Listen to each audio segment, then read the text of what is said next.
Hello Year 10, or I should say Year 11 as you are now. This is your second week's worth of science lessons. So this week it's going to be focused on chemistry. Now this video lesson is for those of you that have not been able to make it in school this week, or for those of you that have been in school and want to see the lesson again. This is the lesson you'll have been given in school by your teacher. Now, for chemistry, we're going to be going on to a new topic. We're going to be looking at C9, which is chemistry of the atmosphere. And this is the very first part of C9. So this is all about the origin of the atmosphere. When you go back to school in September, we will carry on where we leave off today. Okay, so this is a bit of an introduction as to what we're going to be doing when we get back to school in September. Now, by the end of this lesson, you should be able to know the composition of the atmosphere today and what it was like on the early Earth. You should also be able to describe how the atmosphere has evolved over the last 4.6 billion years, and you should be able to interpret evidence for this evolution. Now, before we start, can you just make sure that you've got a pen, a piece of paper? Shouldn't need a pencil, but it might be useful if you've got a different coloured pen as well. We're going to go through the activities, and as we go through the activities, I'll ask you to pause the video so you get a chance to do them, and then I'll give you the answers. So for all your answers, if you can just mark it or correct your work using a different coloured pen, so that then when you submit this to Teams, for those of you that need to do that, your teacher can see that you have gone through the work, or if you're going to email your work. Okay. Right, let's make a start then. So, first little task I want you to do for me today, your starter task. I want you to write down any gases that are found in the Earth's atmosphere. And for those gases that you've written down, could you try and work out what percentage, or tell me what percentage of the atmosphere you think they make up? So pause the video now and have a go at this little start task for me, please. Okay, I'm going to put up a little pie chart which tells us what our atmosphere is made up of. So there we go. So we can see that nitrogen makes up 78%, oxygen 21%, other gases less than 1%. Argon is very, very close to 1%. And then you've got carbon dioxide there, 0.04%. So how did you do? It doesn't matter. We're going to go through this a couple of times. Okay. Right.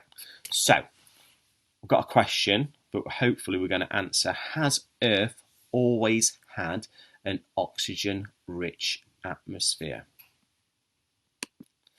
So what is an atmosphere to begin with? So an atmosphere is a thin layer of gas that surrounds the Earth, and the Earth is actually the only planet in our solar system with an atmosphere that can sustain life.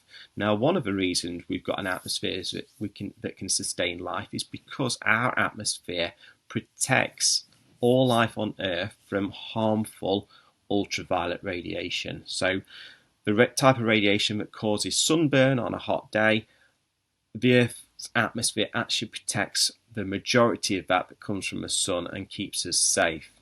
Okay. Now, another way that our atmosphere helps us sustain life on Earth is that it keeps us warm. Okay, so without our atmosphere, the average global temperature of the Earth would be minus 18 degrees C, so roughly about the same temperature that you find inside your freezer at home. However, because we've got an atmosphere, the average temperature over the whole of the Earth is a nice 15 degrees C. So think of a nice, well, spring day sort of temperature. That's the average temperature across the whole of the Earth. Okay. Now, the atmosphere is 480 kilometers thick, but most of it is actually within the first 16 kilometers of the Earth's surface. So it gets thinner the further out towards space you go. But most importantly, why it sustains life is because it has got oxygen. And as you should all be aware, we need oxygen for respiration to allow us to live. So the gases in the atmosphere, here's this pie chart again. So for the last 200 million years, the proportions of the gases in the atmosphere have been pretty much the same as what is in that chart just there. So roughly 80% nitrogen, roughly 20% oxygen. Okay. Other gases are carbon dioxide, water vapour, and those noble gases. So argon being the vast majority of those gases, but also any other gases that you find in group 0 on the periodic table. So you've got helium, neon in there as well. They're what mainly make up the gases in the atmosphere.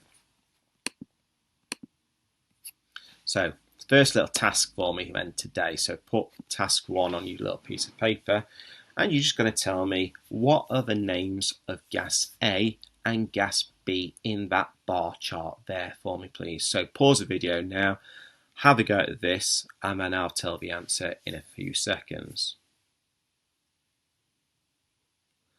Okay, so gas A, if you look at the bar chart, it's making up 78% of the atmosphere. That is in fact nitrogen. And then we've got gas B, just over 20%, so about 21%.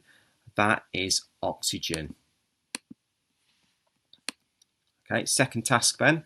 So have a go, read through this slide, have a go at completing that task for me now. Pause the video and I'll tell the answers in a few seconds. Okay, so it's asking you to tell me what the percentage of oxygen is. So if you're looking closely on the last slide, the bar chart told us that it was 21%. However, in your exams, you'd be allowed to put 20% and you'd still get the mark. Same goes for nitrogen, even though it says 78% there. If you were asked what the percentage nitrogen in the atmosphere was, you would have been allowed a mark for saying 80%. Right, name one of the other gases, one gas that would be in the other proportion of gases. So you could have had carbon dioxide, argon, water vapour, or any other of those noble gases that are found in group 0 on the periodic table. So where did our atmosphere come from? Now the main theory, and the theory that you need to know about, is the theory of that the gases came from volcanic activity. So when the Earth was formed 4.6 billion years ago, it was a ball of molten rock. Now the young Earth, it was so hot that no atmosphere could actually form back then. So any gases that were produced were just driven off to space by the intense heat. But eventually the Earth began to cool down, cool enough for the crust to actually form. So the land that we know as today actually began to form. So as the Earth was forming, you've got this intense volcanism, so all this volcanic activity, and volcanoes spew out an awful lot of hot gas from the Earth's crust. Now, gravity, once the gas wasn't so hot and it was cool enough to stay, gravity of the Earth held those gases in place, and this is what formed the first atmosphere on the Earth. But how do we know what gases made up the early atmosphere? So we need to look for some evidence, and there's two places we could look for evidence for what formed the gases of the early atmosphere. So you could look for evidence here on Earth about what the composition of the atmosphere was like, and we could also look for evidence from somewhere further away from the Earth, okay, as to what the composition of the atmosphere was like. Now, if you were in school, I would now be asking you to social distance discussion with the person across from you as what your thoughts, what you think the answers are to these two questions. But seeing as if you're at home and you're doing this, just jot down a couple of notes as to what you think, what evidence we can look for the composition of the atmosphere of the early Earth from on Earth, and also a little bit further away from Earth. Okay, well, let's have a look and let's see how this matched up with what you've done here. So We can look from evidence from volcanoes. Remember, I've just said that the early Earth's atmosphere is actually formed mainly from volcanoes. So if scientists were today were to actually study volcanoes, volcanoes haven't actually changed that much. They're still emitting the same amount of gases that you'd expect back when the Earth first formed. So by studying the gases that are given out by volcanoes today, provides us with a bit of evidence about what the Earth's early atmosphere was actually like, because the Earth's early atmosphere was formed mainly from volcanoes. Another thing we can look at, going a little bit further away from the Earth, is by looking at other planets. So there's two planets fairly close to us, Venus and Mars, which both have atmospheres. Now, the atmospheres of these planets, well, there's no life on Venus or Mars, so they give us a good idea as to predict what Earth's atmosphere might have been like before life actually evolved. So we can study those two planets to work out what the Earth's early atmosphere might have been like. So what was it like 4.6 billion years ago? We think that the atmosphere was made up of methane, carbon dioxide, water vapour and ammonia, but mainly carbon dioxide. So you can see on that chart just there, it says approximately 70% carbon dioxide. That is just one theory, but it's much bigger than the 0.04% carbon dioxide that we see today. So, next little task for me then. I've got two more pie charts there for you. One showing what the atmosphere was like on the early Earth, and one showing what the atmosphere is like today. And there are a few differences. So what I'd like you to do is I'd like to attempt to describe the differences between the composition of the gases in the atmosphere today and the composition of the gases in the Earth's early atmosphere. So pause the video and have a go at that for me now, please. Okay, let's see what you put.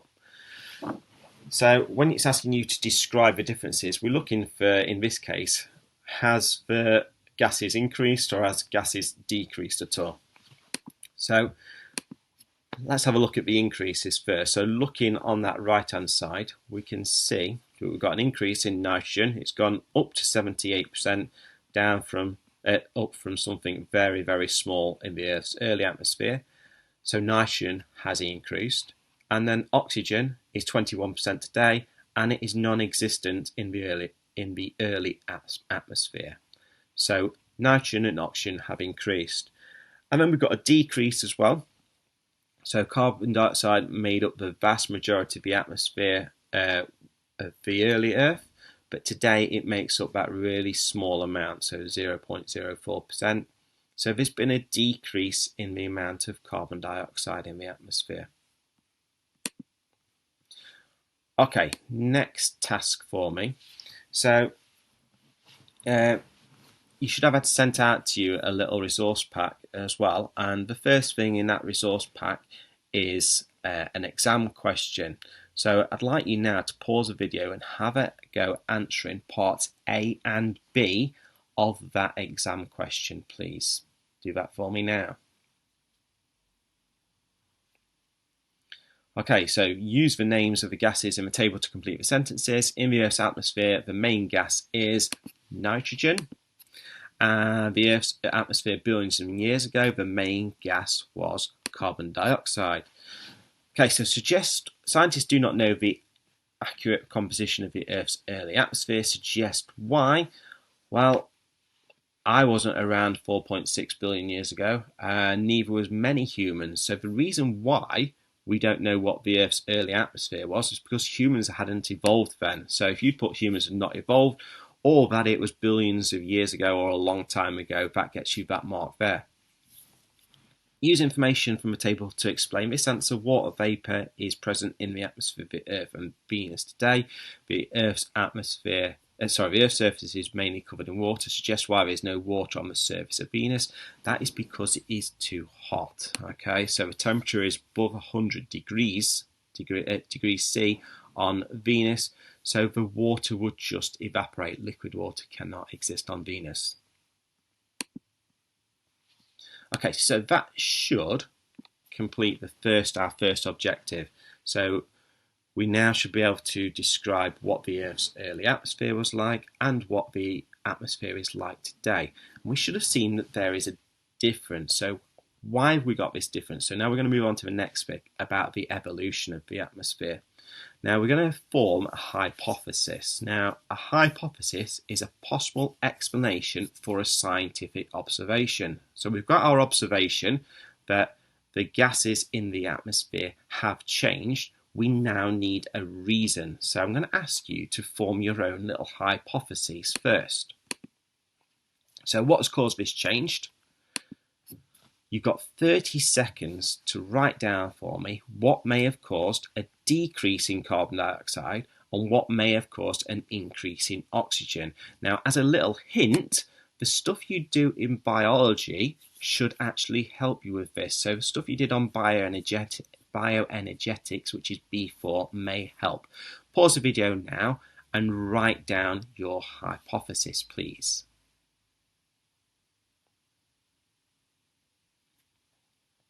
Okay, so we're not going to discuss this at the minute, but I just want you to keep your answer, and we're going to have a look at what you wrote later. We'll see how it matches up with what happens in the rest of the lesson.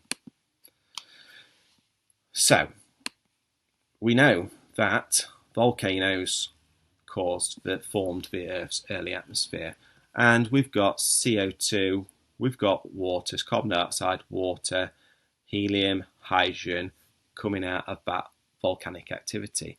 We've also got nitrogen as well and a couple of other gases.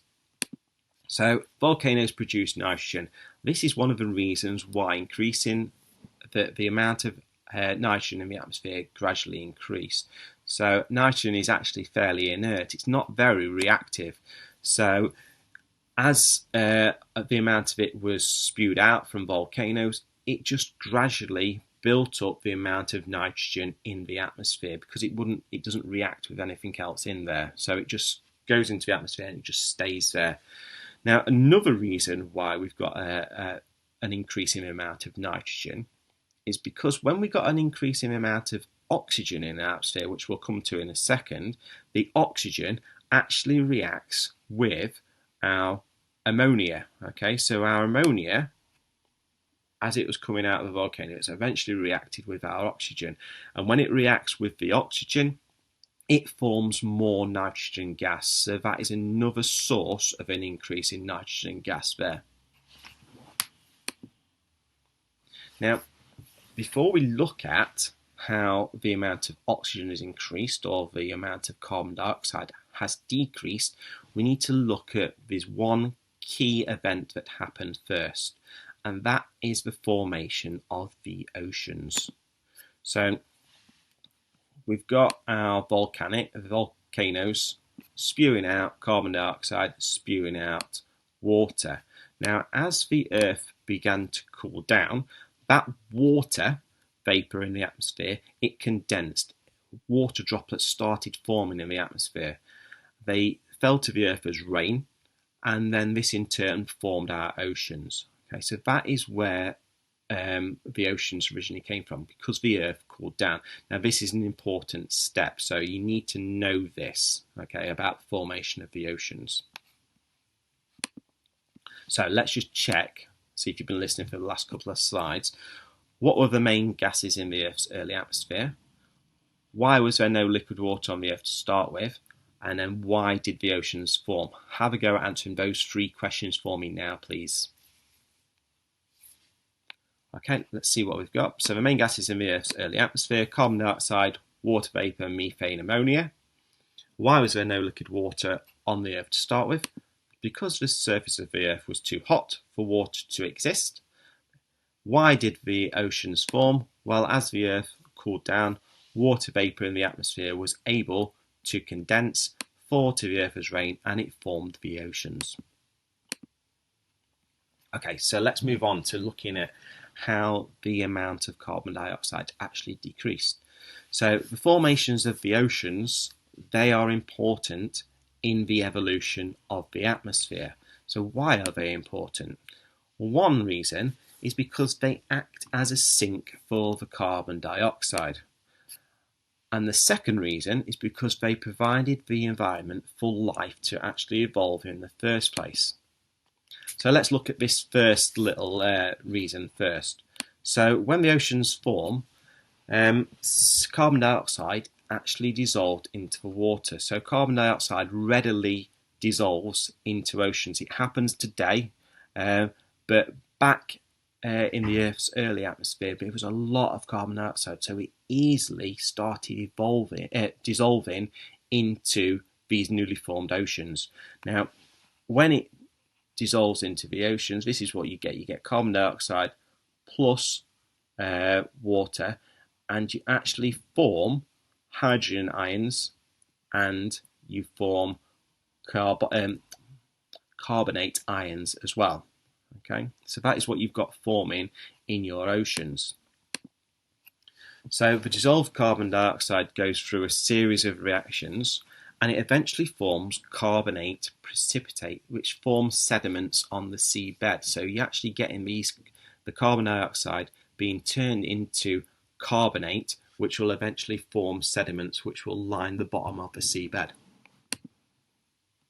So what is this picture showing here? Okay, so it's showing photosynthesis. So this is part two. The oceans allowed life to evolve.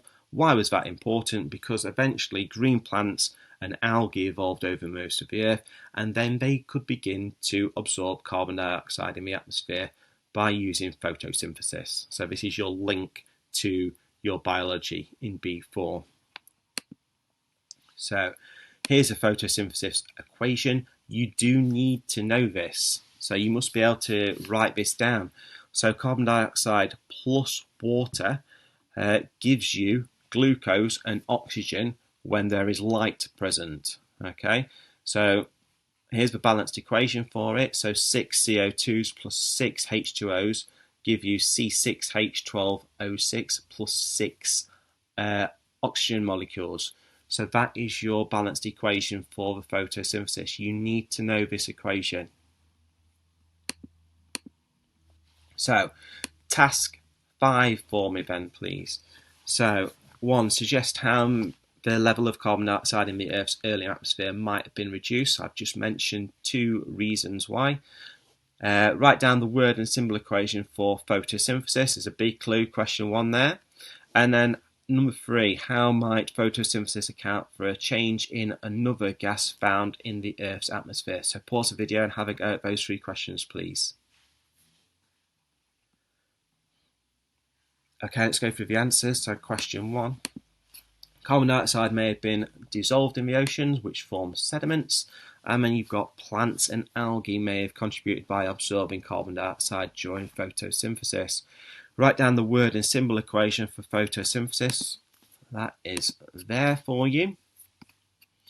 And then how might photosynthesis account for a change in another gas found in the Earth's atmosphere? We haven't talked about this yet, but if you look at one of the products being formed there, we've got glucose and oxygen. Oxygen is a gas that is now found in the atmosphere. So oxygen is produced by photosynthesis, and the level of oxygen found in the atmosphere built up over time the more photosynthesis there was. So this leads us nicely into our next little chapter of the Earth's the evolution of the atmosphere, increasing the amount of oxygen. So algae first produced oxygen about 2.7 billion years ago, and then over the next billion years plants evolved and the percentage of the oxygen gradually increased to a level that enabled more advanced organisms such as animals to evolve. So now we're going to look at the next little chapter of the evolution of the atmosphere, and it's all about locking away the carbon. So why doesn't the amount of carbon dioxide just carry on building up? Because obviously we're breathing out all the while, we breathe out carbon dioxide, and what happens to the sediment that has fallen to the bottom of the oceans? These are what we need to look at now. So We've seen how the levels of carbon dioxide in the atmosphere can be reduced by dissolving and in the oceans and through photosynthesis. However, some other processes must have been at work to bring the level down to the percentage of carbon dioxide we see in the atmosphere today. Remember, it's gone from, well, in this one it says 95% carbon dioxide to 0.04%. Something else must have happened for that carbon dioxide or that carbon level to be reduced so much. So carbon dioxide from the early atmosphere has been locked away, and it's been locked away as limestones or as fossil fuels. So what is a limestone? Well, if you were to dig underneath Meaden's Skull, you'd get to a rock called magnesium limestone. Now, the rock itself is actually quite culturally important, both locally and nationally. It's used to build local churches, such as the Minster Church at Southwell. It is also used as the foundation stones for the Houses of Parliament. So the stones that you find at the bottom there of the House of Parliament actually came from a quarry in Mansfield Woodhouse, because they are made from this stone here called magnesium limestone. But why is limestone important to the evolution of the atmosphere? Well, limestone formation, so when carbonates form, when carbon dioxide dissolves in water, the carbonate precipitate and they form these sediments at the bottom of the ocean. So just like I mentioned earlier, you've got these sediments, these layers of layers of particles, carbonate particles that form at the bottom of the ocean. Now, marine animals also use these carbonates to form their shells and skeletons, okay? And when they die, they form to the bottom of the ocean as well. So you've got all this material, this carbonate, sediments, and these shells and skeletons forming at the bottom of the ocean. And as more and more of them form, they gradually get compressed and they get crushed down to form this sedimentary rock called limestone, which we then can now use today for building materials. So all that original carbon dioxide has been turned into these limestones. So there's a good example of a nice limestone outcrop. That is the White Cliffs of Dover. It is a limestone. Okay, so originally the carbon dioxide in the Earth's early atmosphere now makes up that rock. Okay, so it just gives you an explanation as to where some of the carbon dioxide that was found in the Earth's early atmosphere has actually gone to. So, little task. What kind of rock is limestone and how is it formed for me, please? Have a go at answering that question now.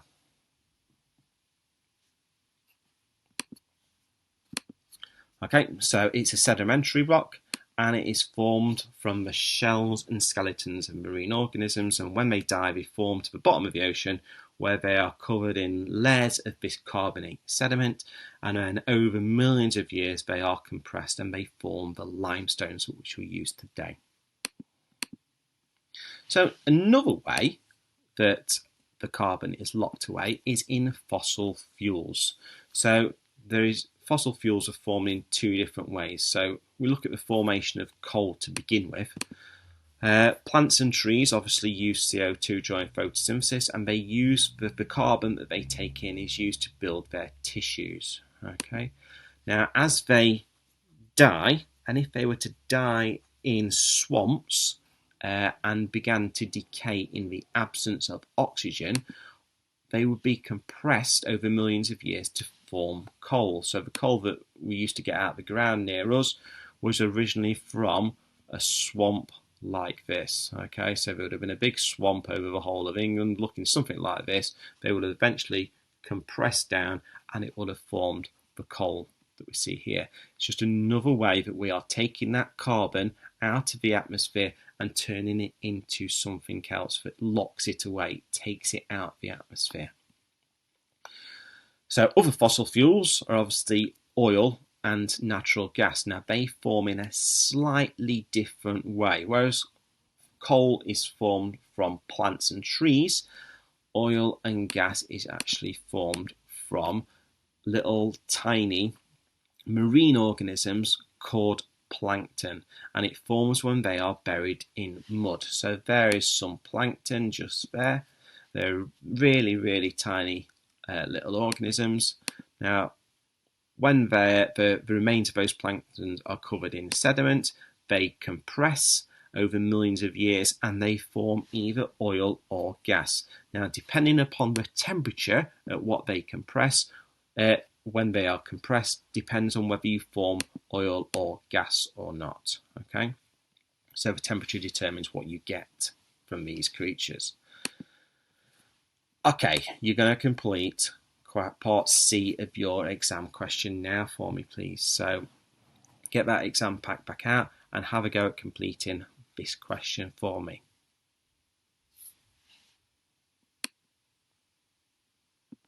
Okay, so some of the things that you could have put and could have used, there's 3 marks available. So you could have said that the carbon was used by plants, used for photosynthesis, dissolved in the oceans, used to form shells and skeletons of marine organisms, locked up as limestones or carbonates, or locked up as fossil fuels, for example, oil or coal. Right, this question now resembles a 6-part question, so a 6-mark question that you might find in your exam papers. So describe and explain how the Earth's early atmosphere has changed. So we've covered an awful lot of information here. Now I've got 2 things that are going to help you answer this question. The first one is that you should, in your little resource pack, find a picture board which will help you and remind you of the different steps in the process of the evolution of the atmosphere. And then the second thing that I've got to help you, I've got a few little questions which should be able to help you structure the answer to this main question. So you need, in your main answer, to try and include answers to these little mini questions. So what gases were there in the atmosphere? Which is the most least abundant? What are the average percentage values given to each of our main gases? Which ones have increased, decreased since Earth began? Identify the current composition of the Earth's atmospheric gases, and then explain how each one has changed. So we're looking for explanations to how, for example, the amount of carbon dioxide has changed in the atmosphere, or how the amount of oxygen has changed in the atmosphere. Now, 6-mark question should take you about 6 to 7 minutes to try and answer this. So pause the video now and give this a good go for me, please. Okay, let's look at some of the things that you should have included in your answer. So some of the things that we should have included are that the very early atmospheric conditions were probably mostly 70% carbon dioxide, no oxygen, a little bit of water vapour, some ammonia and methane. Now the planet cooled, which allowed the water vapour to form oceans, and then plants evolved. The carbon dioxide decreased, the amount of oxygen increased due to photosynthesis. Ammonia can react with the oxygen, which and decreased, which formed nitrogen, and then carbon dioxide dissolved in the oceans and became locked up in sedimentary rocks, for example your limestones and also your fossil fuels. Okay, so carbon dioxide was also locked up as fossil fuels. And then the composition of the atmosphere as it is today is nitrogen is 78%, oxygen is 21%, argon is nearly 1%, carbon dioxide is 0.04%, and then you've got your other gases, and that's been the same for the last 200 million years. So if you'd included some of those in your 6-mark answer, then well done. Okay, final little part of the lesson. So we've looked at the evolution of the atmosphere. We've seen that there's 3 changes that have taken place between the Earth's early atmosphere and the atmosphere of today. So oxygen has increased, carbon dioxide has decreased, and nitrogen has increased. But how do we know that these changes have actually happened? So we've already, there's always a big problem coming up with a theory for this. The for how the atmosphere has evolved, and that is the enormous timescale. So the atmosphere has been evolving for 4.6 billion years, so there's little evidence for scientists left to work with. But scientists do get creative and start studying things they can observe today to try and build a picture of what the atmosphere is like. So make a quick list of some of the things you think scientists could study today to help them work out how the atmosphere has actually evolved. As a little clue, I've asked you this already for two things, but there's a couple of others as well. So see if you can get those.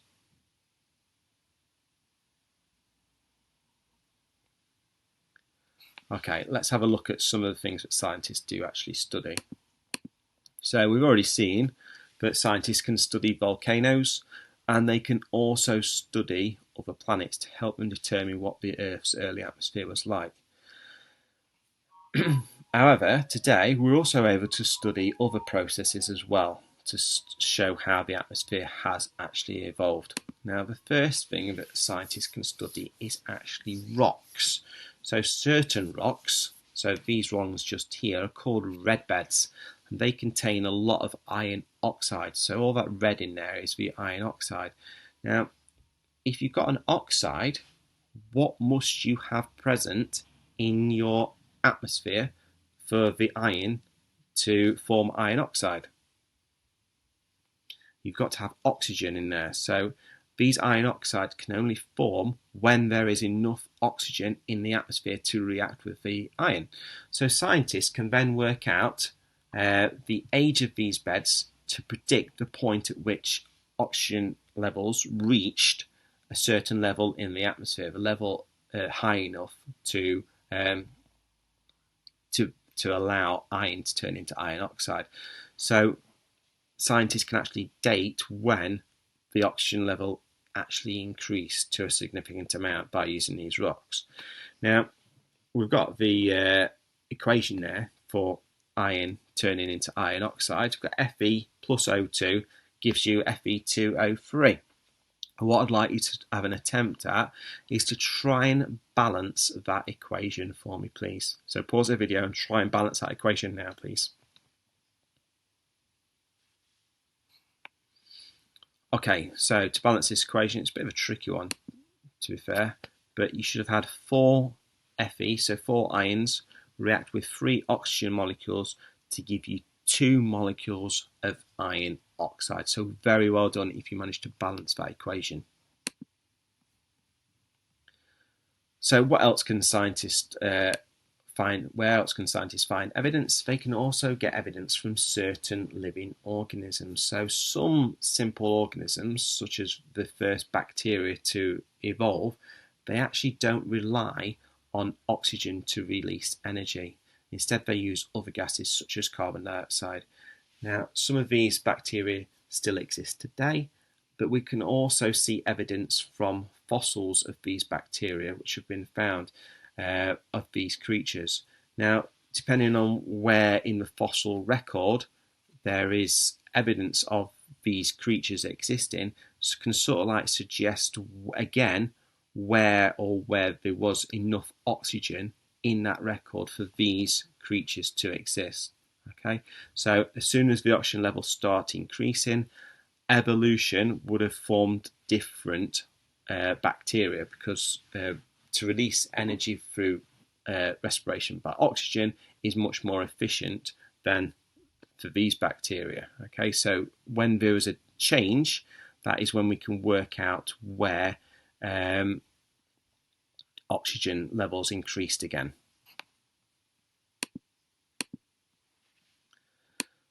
So, penultimate task for me today. So, task 8. Why is there only answer these questions for me? Why is there only limited evidence about Earth's early atmosphere? Why are volcanoes useful when studying the composition of the Earth's early atmosphere? What else can scientists study to determine the composition of the gases in the Earth's early atmosphere? And what is one limitation collecting this evidence? Describe how scientists can determine when oxygen became abundant in the atmosphere, and what evidence is there that life evolved before oxygen became abundant? Answer these for me now, please.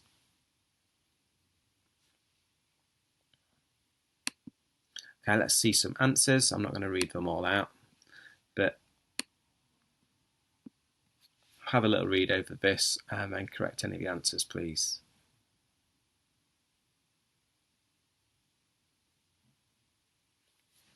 Okay, final task for today then. So this is all about data analysis. So scientists have also been able to successfully analyse data. So you're going to have a go at answering this question on the evolution of the atmosphere, and it will test your ability to be able to describe and analyse data from a graph. So the graph shows you the composition of the gases in the atmosphere and how they may have changed over the last 4.5 billion years. So part A is asking you to describe and explain the change in the concentration of water vapour in the atmosphere between 4.5 and 4 billion years ago. So that is about this section on the left here. And then the other two lines on the graph, they are not labelled. Can you suggest which gases these lines represent and give me some reasons for your answers? So pause the video, have a go at this question for me, please. Okay, let's have a look at some answers. So the concentration of water vapour in the atmosphere decreased from roughly 25% to virtually 0% 4 billion years ago. This is because the Earth's atmosphere began to cool. So you need to try and put some values into your answers. So when you're doing these types of questions, if you've got numbers here, okay, use them in your answers. So make sure you've used some numbers in your answer to these questions, please. And part B, so the concentration of carbon dioxide in the early atmosphere was initially high, but it decreased. So that red dotted line just here could be our carbon dioxide. It started off high and it's gone fairly low. And then the other line, the green dashed line, that could be oxygen because it increased when photosynthesis started. It's not nitrogen, and the reason it's not nitrogen is because if you look at the value that it reaches, it only reaches about 20%, whereas nitrogen would be up around about here at 78%. Okay. Right. All your work that you've done today, can you submit it to your teacher either via Teams or via email? You're also got a follow-up task which you'll need completing as your second lesson, your second science lesson this week, and that can be submitted to your teacher in the usual way. So next week will be physics, but I hope you've got a little bit of an insight today into the evolution of the atmosphere, and I look forward to seeing, well, some of you back in September.